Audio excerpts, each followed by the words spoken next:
is just, he's sleeping on the floor. Like, it's obvious that this boy does not want this girl. He does not want her. And it's just sad.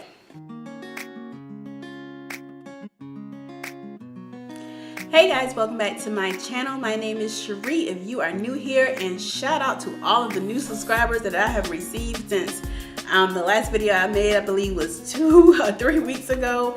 You guys already know the deal. Team typing fast, team full-time job. But I am going to continue to try to get in here and see you guys. I've been trying to respond to comments, even if I wasn't putting out a video, to people who was leaving comments on, especially the last video. So just from the gate, I just wanted to shout out all the new subscribers and say welcome to the family, and let's continue to chat and have those dialogues in the comments as I talk about different things on this channel.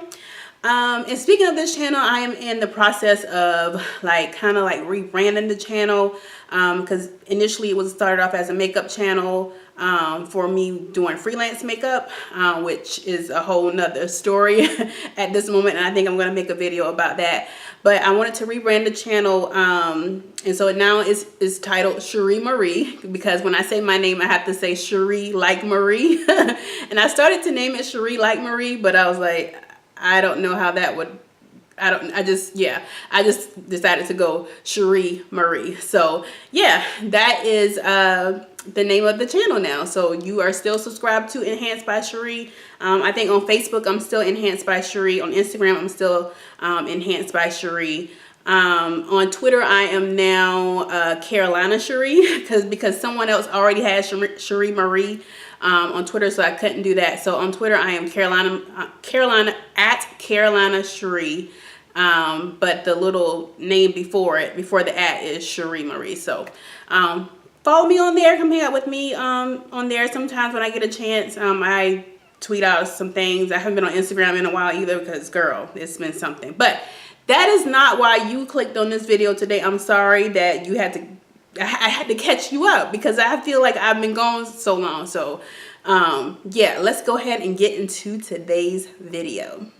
So Married to Medicine, we are on episode, I believe, 4 or 5 or 6. I don't know. I'll put it in the title below once I find that out. But I have my notes on my phone from the past 2 episodes, because I missed 2 weeks. So I'm just going to go through my thoughts on some things really quick. First, Molly and Jonathan. I think in the video from not this past week, but week before, when they were in the counseling session, John was just discovering then that Molly had a problem with him. She wasn't using her best communication tools to let him know that, hey, these things bother me. And I understand that communication is difficult a lot of the times for people. But when you're married, that is the essential tool. And look at me speaking like I'm somebody's wife or something. But from what I've known of people being married, communication is the most essential tool to a successful marriage. So her not being able to communicate to him from the go is kind of like, what's going on? And I kind of get this mean vibe from her.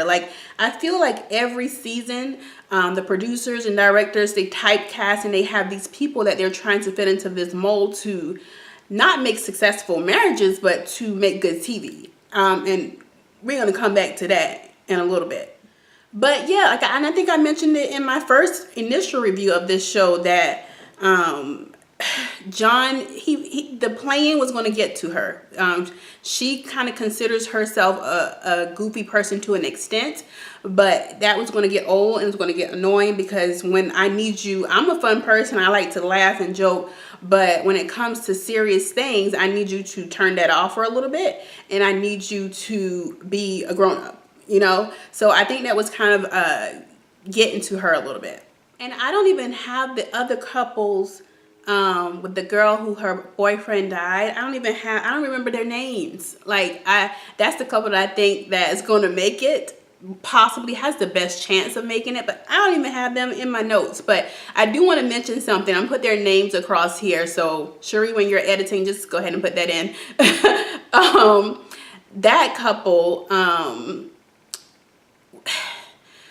when the experts were doing their the background and looking at these people, wouldn't they have known that this girl just went through a traumatic experience like a year and a half ago?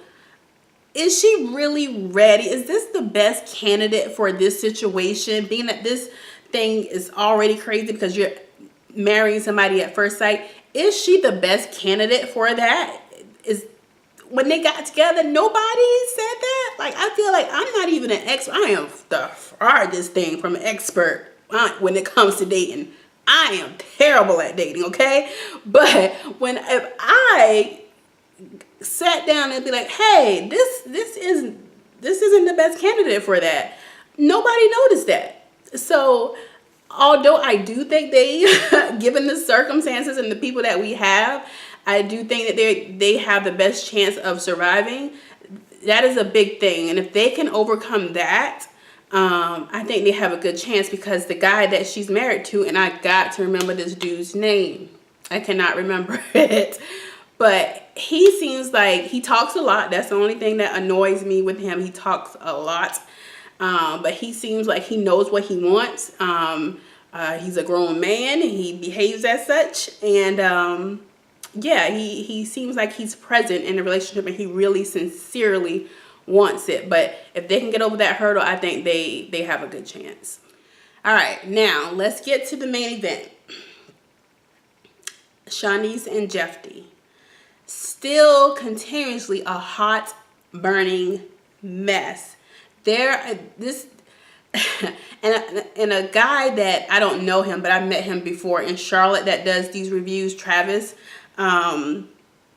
He mentioned in his review how he's just like, he was reluctant to make a review because he was just over the entire process. That's how I feel about Jeffy and Shanice, because it's so obvious that they should not be matched together. Like, this is just, they're just coming back to the point that I made earlier. They're just put together to make good TV, because sir and ma'am, why? This is obviously, Jeffy is a boy. He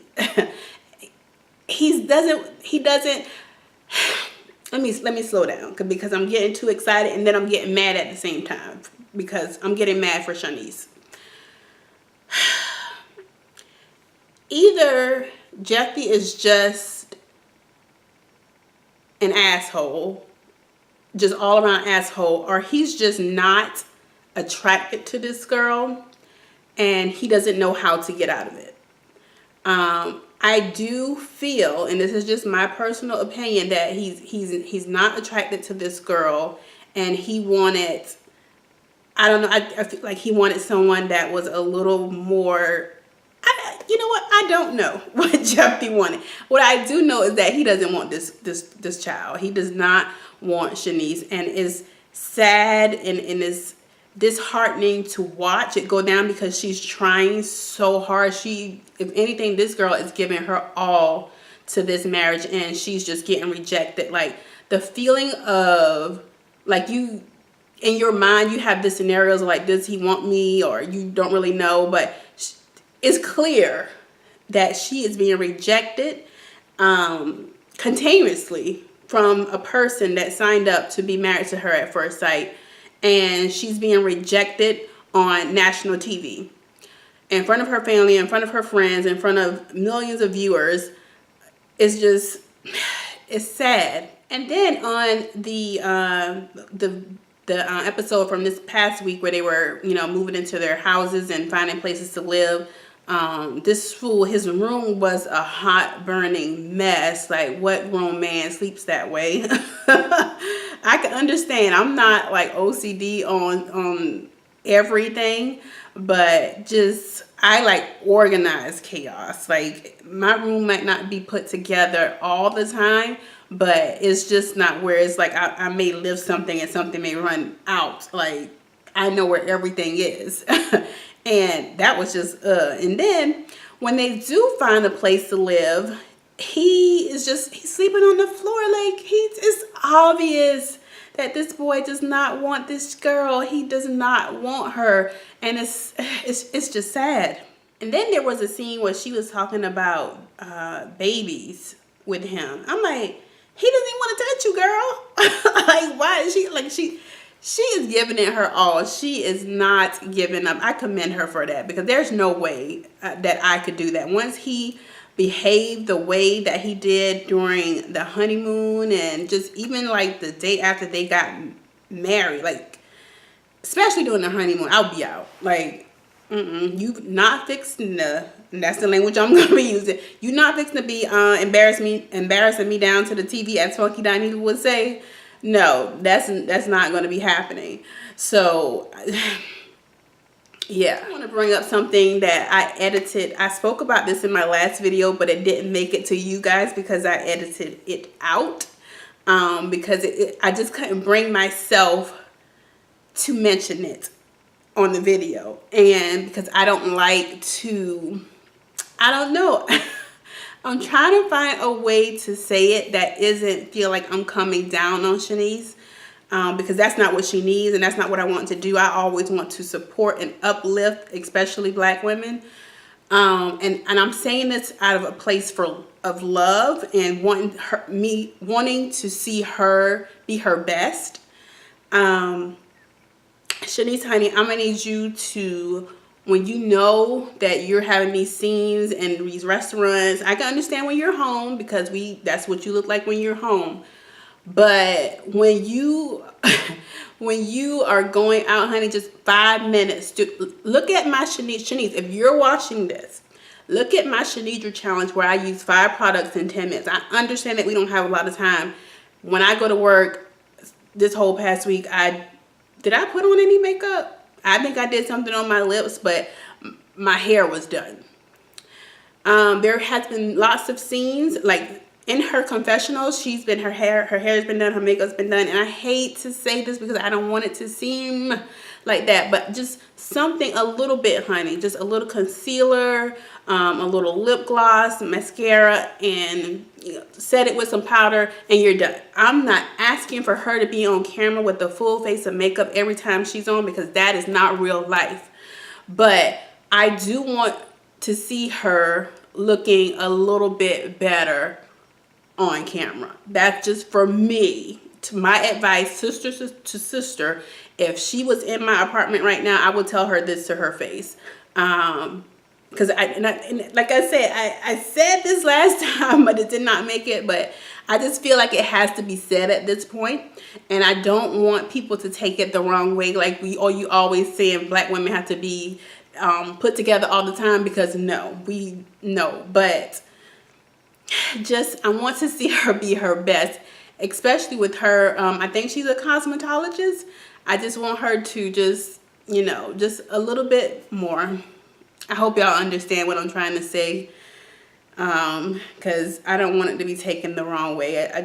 I want to see her at her best. I really sincerely do. So yeah, that's all I have for Married at Medicine. I watch too much TV. That's all I have for Married at First Sight this week. Let me know in the comments below what you guys think about everything. I am going to make a video on Love After Lockup, but I haven't watched this past episode from Friday night, so I need to watch that one, and then I think I'll be caught up, and I'll be able to fully give my opinions and thoughts on that train wreck and hot burning mess. So yeah, let me know what you think in the comments below, and let's talk about it. Again, welcome to all the new subscribers, and thank you to all of my previous subscribers who've been hanging in with me, because I haven't been posting a video every week like I used to, but you guys know the deal. You know what's going on. So I appreciate you, and thank you for your support. And as always, you guys be blessed, and I will see you guys in the next one. Bye, guys.